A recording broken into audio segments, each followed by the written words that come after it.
आप सभी का स्वागत है। भारतीय जनता पार्टी की हमारी वरिष्ठ नेता, भारत सरकार में मंत्री आदरणीय स्मृति ईरानी जी आपको संबोधित करेंगी।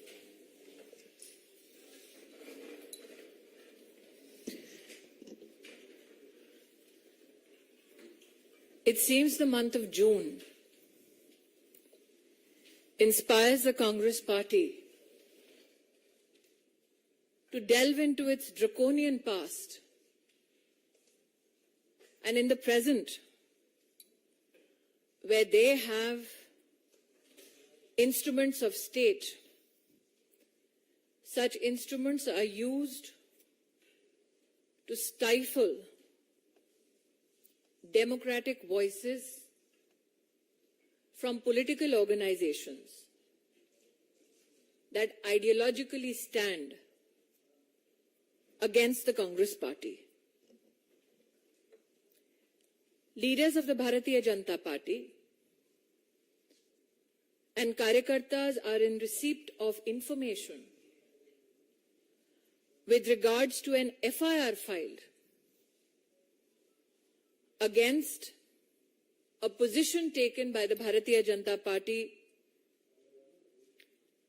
with regards to Rahul Gandhi's US visit. The question that has been left unanswered by the Congress Party is this: is it true that Sri Gandhi met Sunita Vishwanath during his trip to the United States of America? Ladies and gentlemen of the press, you are aware that I myself had done a press conference with regards to George Soros's intentions to destabilize a democratic elected government in India. Question is, when it is known to every Indian what George Soros intends to do, why is Mr. Gandhi hobnobbing with those who are funded by George Soros? It is also evident that this is not the only Soros connection. Even in Mr. Gandhi's Bharat Jodo Yatra in Karnataka, the global vice president of the Open Society Foundation, funded by Mr. George Soros, was found accompanying Sri Gandhi. What is extremely distressing is the link with the Islamic Circle of North America. Those in the public domain who will research how the registration process for NRI interaction with Mr. Gandhi in New York ensued will find contact of a gentleman, Tazim Ansari. Mr. Ansari has an organizational link, it is believed, on the basis of publicly available records with the Jamaat-e-Islami. I attract your attention to a 116th Congress Resolution 160 in the House of Representatives on the 28th of February 2019. This resolution expressed concern about the threat posed to democracy by theocratic groups operating in South Asia. And a part of the resolution speaks about the affiliation between the Islamic Circle of North America and Jamaat-e-Islami. Irrespective of these documents available in public domain, the Congress has neither refuted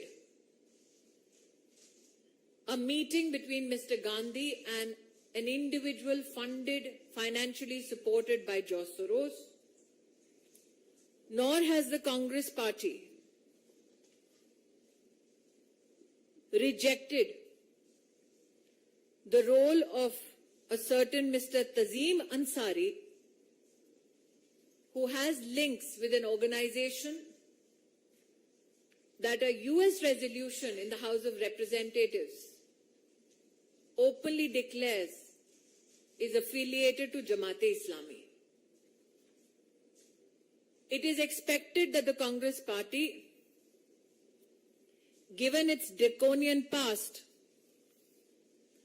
will leverage any instrument available to it to stifle those who voice an opinion against the Gandhi family. I have with me another article in hand. I will deliberately not name the publication or the reporter so that their safety is not endangered by the Congress party. But I will quote from this article which is available in the public domain. And that article itself also indicates that how the Sorosian West looks at Mr. Gandhi as a pawn to checkmate not just Modi, but India. To file an FIR because the truth was spoken just indicates that as far as the emergency goes in the Gandhi family, the apple has not fallen far from the tree. Media के मित्रों को आभार व्यक्त करती हूं कि आज Bharatiya Janata party का राहुल गांधी के यूएस विजिट के संदर्भ में प्रेस कॉन्फ्रेंस में आप सब पधार कर हमारी बात देश को पहुंचाना चाह रहे हैं। मेरे हाथ में वो तस्वीर है जिसमें एक ऐसी महिला विद्यमान है श्री गांधी के साथ जिनका नाम सुनीता विश्वनाथ है। ये तस्वीर अमेरिका में राहुल गांधी की उनकी मुलाकात की है। जॉर्ज सोरोस द्वारा फंडेड, सपोर्टेड फाइनेंशियली इस महिला से क्या गुफ्तगू कर रहे थे श्री गांधी, इसका खुलासा केवल श्री गांधी कर सकते हैं। लेकिन प्रश्न ये उठता है, भारतीय जनता पार्टी ने स्वयं इस विषय को पहले भी उठाया था कि किस प्रकार से जॉर्ज सोरोस हिंदुस्तान में लोकतांत्रिक तरीके से चुनी हुई सरकार को हटाना चाहते हैं। जब जॉर्ज सोरोस के इरादे हर हिंदुस्तानी को पता थे, तब भी ऐसी क्या मजबूरी थी कि श्री गांधी ने जॉर्ज सोरोस की एक सहयोगी समर्थक के साथ अमेरिका में जाकर मीटिंग की। पब्लिक डोमेन में, इंटरनेट पर ये जानकारी भी उपलब्ध है कि श्री गांधी की 4 जून की न्यूयॉर्क की बैठक में रजिस्ट्रेशन के लिए एक व्यक्ति का नाम और नंबर दिया गया। उस व्यक्ति के, श्री अंसारी, उनके संबंध पाए गए Islamic Circle of North America से। Islamic Circle of North America के बारे में 28 फरवरी 2019 में यूएस कांग्रेस में, हाउस ऑफ रिप्रेजेंटेटिव्स में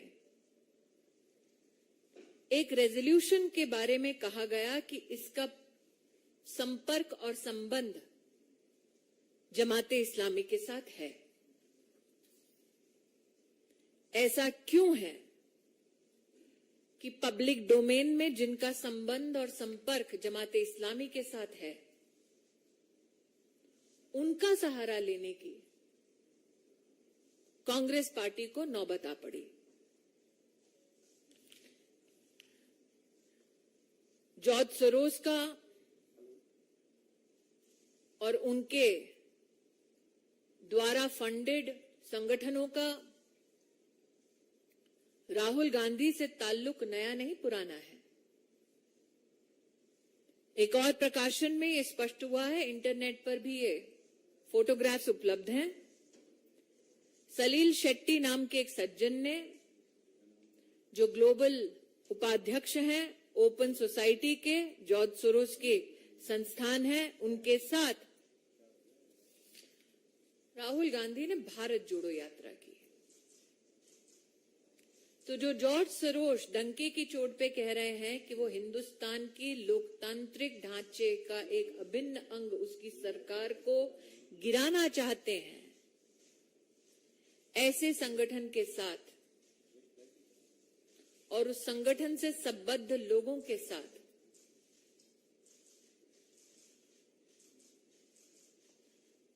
क्यों गांधी खानदान अपने रिश्तों को और भी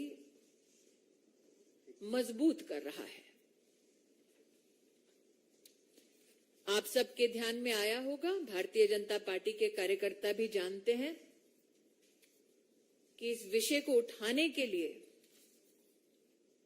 कांग्रेस पार्टी ने एक एफआईआर दर्ज की। एफआईआर का निश्चित रूप से पॉलिटिकल स्वरूप देश को समझ आता है। जून का महीना है, आपातकाल की याद निश्चित ताजा करते हुए गांधी खानदान ने पुनः देश को यह प्रमाण दिया है कि चाहे राज्य में उनके पास सत्ता आ जाए, वो सच को दबाने के लिए किस हद तक जा सकते हैं। लेकिन सत्य ये है, पब्लिकली अवेलेबल डॉक्यूमेंट्स में, कि जिनका सहारा लेके उन्होंने मीटिंग की, उनका संबंध जमाते इस्लामी के साथ है। जिनके साथ उन्होंने मीटिंग की, उनका संबंध जॉर्ज सोरोस से है।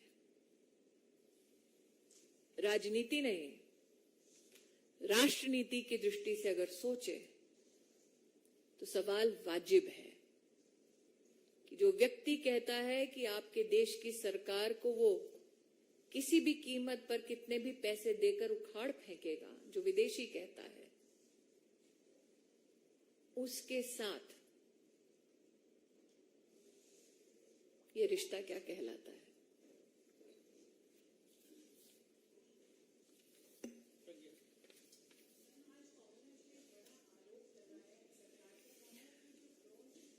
मैं दोबारा कह रही हूं, आज की ये मेरी विषय से जुड़ा कोई अगर सवाल है तो मुझे बताएं, क्योंकि मैं दोबारा कह रही हूं कि आपने आज तक किसी ऐसे गांधी खानदान के व्यक्ति को देखा जो जमाते इस्लामी द्वारा सपोर्टेड व्यक्तियों के माध्यम से अपनी मीटिंग करे? आपने आज तक अपनी पूरी पत्रकारिता के करियर में क्या कभी किसी राजनेता को देखा जो ये कहे कि हम उनके साथ जुड़ते हैं जो हिंदुस्तान की डेमोक्रेटिकली इलेक्टेड सरकार को उखाड़ फेंकना चाहते हैं? मैंने ये भी नहीं कहा प्रज्ञा, मेरे हाथ में एक और आर्टिकल है जिसमें एक पत्रकार ने ये कहा है। मैं जानबूझकर पत्रकार और पब्लिकेशन का नाम नहीं ले रही ताकि पत्रकार को कोई आंच ना आए, लेकिन ये सारा डिटेल पब्लिक डोमेन में उपलब्ध है।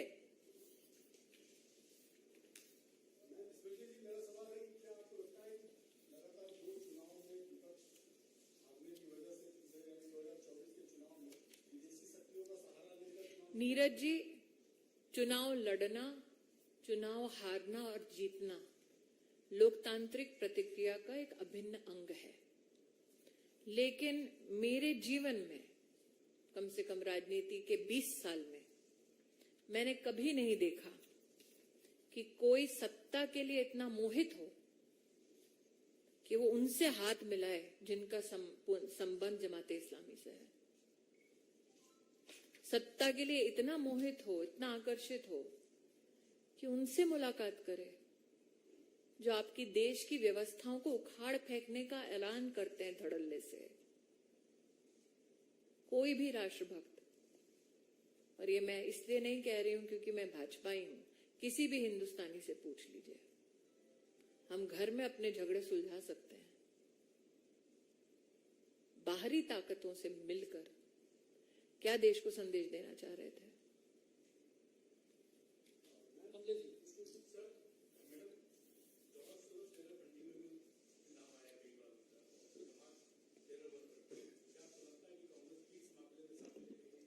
मैं दोबारा कह रही हूं सर, उनका जो रजिस्ट्रेशन का प्रोसेस था उसमें जिस सज्जन का नाम नंबर है अवेलेबल है पब्लिकली, उसका संबंध Islamic Circle of North America के साथ है, जिसका हाउस ऑफ रिप्रेजेंटेटिव्स में ये रेजोल्यूशन कहता है संबंध जमाते इस्लामी से है। ये पब्लिकली अवेलेबल रिकॉर्ड है। तो जो एफआईआर की है उसमें लिखा है एनिमिटी पैदा करने वाला ये वाक्य है। किसके साथ एनिमिटी? जमाते इस्लामी के साथ।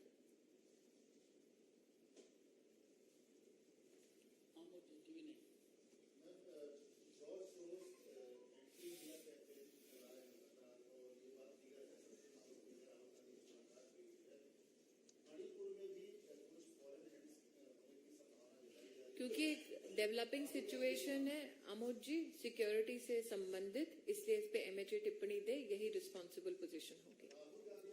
मैं वही कह रही हूँ, वो जानबूझकर जो भी कर रहे हैं, लेकिन मैं अपनी जिम्मेदारी को समझती हूँ। इस विषय पर एमएचए ही अपना वक्तव्य दे तो बेहतर रहेगा।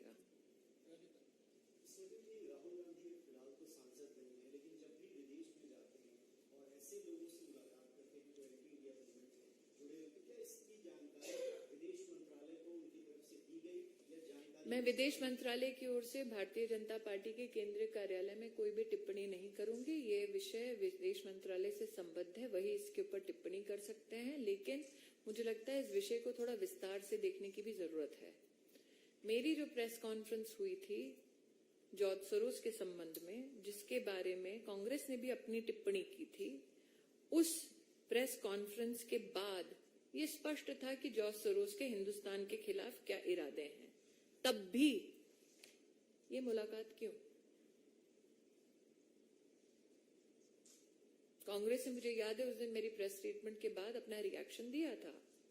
तब भी ये मुलाकात क्यों? तो ऐसा नहीं है कांग्रेस पार्टी कहेगी जानकारी का अभाव है।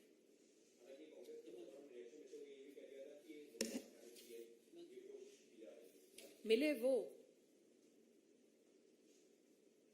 और कहें कि मुद्दा न बने।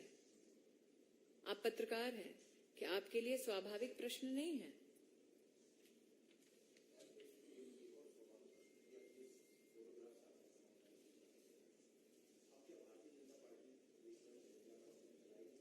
जनता तो जानती है, मुझे लगता है कि जनता तो जानती है,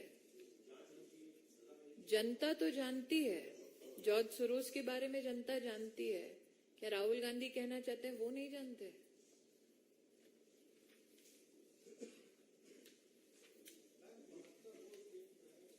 भाई साहब, इससे अगर कोई संबंधित प्रश्न हो तो बताएं।